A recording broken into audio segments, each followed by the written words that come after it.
Coming up, Massachusetts decriminalizes marijuana, giving the phrase green is the new crimson a whole new meaning. And Vermont legalized acid, meaning green is the new red, yellow, orange, pink, blue, purple. Classes can wait. You're on Harvard time.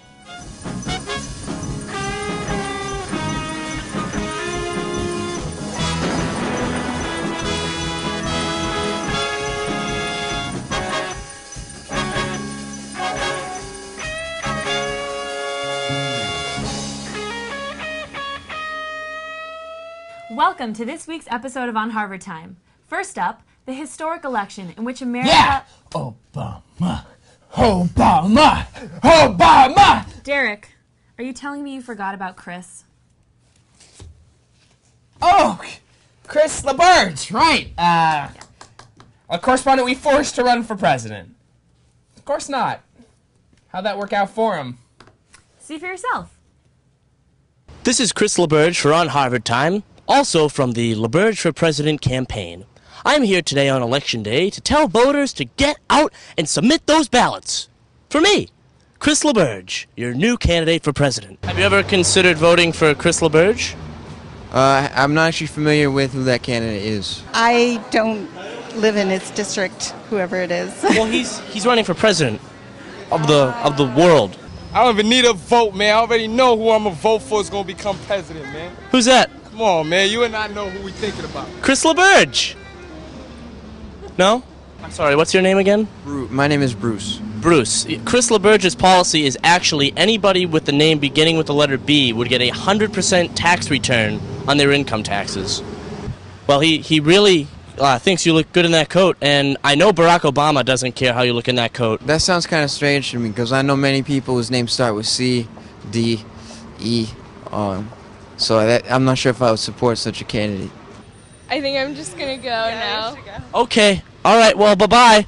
He is a big proponent of green policies. He actually wants to grow a weed plant for every square foot in America. What do you think of that? As soon as he is elected, immediately, the hour that he's elected, he's going to end the Iraq War. That sounds good. Actually, cannabis is pretty much a miracle plant. No, we just get rid of Iraq altogether so we wouldn't have to deal with it anymore. It can provide fiber for paper and for cloth. We just kind of like cut it out, and then we just suck it up into space. And it is a good time as well for recreational use. But I would say that, yeah. Everybody loves a good hit once in a while. I know I do. I know Chris LaBerge does.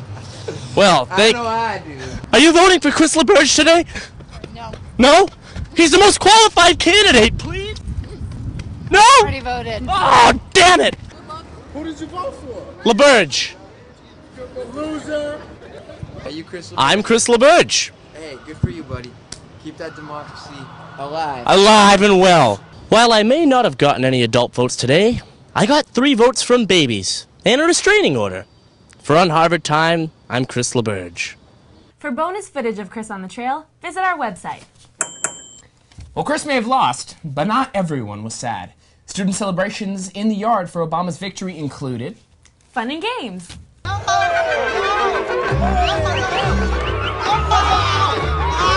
Opportunities for comic relief. And participation in team building activities. You can't just burn me alive.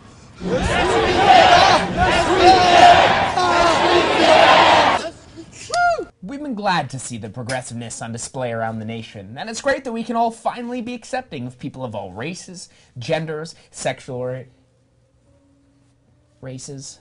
Now turning our backs to hope, let's talk about Harvard football! Yeah! Woo! Yep, folks, it's once again time for the big game. Harvard versus Yale on the gridiron. Here to analyze our chances, Coach Magliozzi. Guys, I seem to have misunderstood. So we have nothing for the Harvard-Yale game. Free football? Guys, can we cut to commercial? Because I'm just gonna...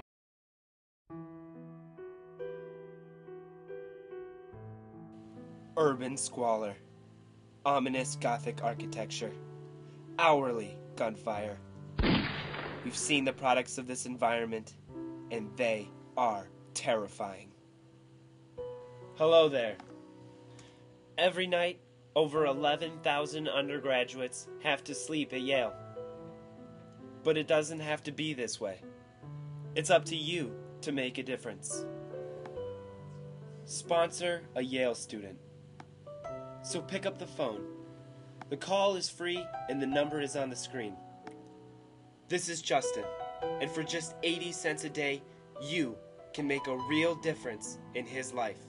Since 1875, the Harvard-Yale Sponsorship Fund has been offering the poor and starving of New Haven an opportunity to stay volunteer host students just like you. So this November, give a Yalie a chance.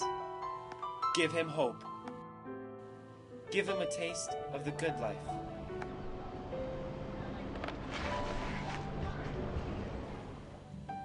Take the time to reassure them that here, they'll actually be safe. And explain to them that we live under actual roofs. Call now, and we'll send you the Facebook picture of a Yalie who needs your help. 203-432-2400. Call today. Now accepting Visa, MasterCard, and Board Plus. And we're back. Massachusetts voters passed Proposition 2 last week, decriminalizing marijuana. But just how legal is it? Annalise Palmer found out. The election of Barack Obama marked our country's return to its populist roots. And with the passing of Proposition 2, it also marked our return to leaves, buds, and hash pipes. I'm going to find out what people think. How do you feel about the passing of question number 2, the decriminalization of marijuana? I think it's good. I mean, as a house tutor, I'm certainly for it. I can continue living. If God didn't want it here, he wouldn't have made it naturally. I think people should be given the death penalty for distributing marijuana. Do you think people would have voted for that because they were high while they voted? Well, they did the best they could. I'm not stoned. Yes, you are. He is. He totally is. I'm not stoned. Annalise, that's my favorite name in the world. Since it's legal in Canada, how much do you generally sell to children? I mean, me personally? Your eyes match your sweater. I did that on purpose. I like that. The only other point is I'd like to put in a word for Ralph Nader. I'm like 12. Yo, 12. I'm 12. You're not 12. I'm 12 years old. Don't lie. You're not 12 years old. I'm 12 years old. I mean, I think every student in the houses should have the opportunity to smoke marijuana. Okay then, thanks for watching. Here's a moment that could happen only at Harvard.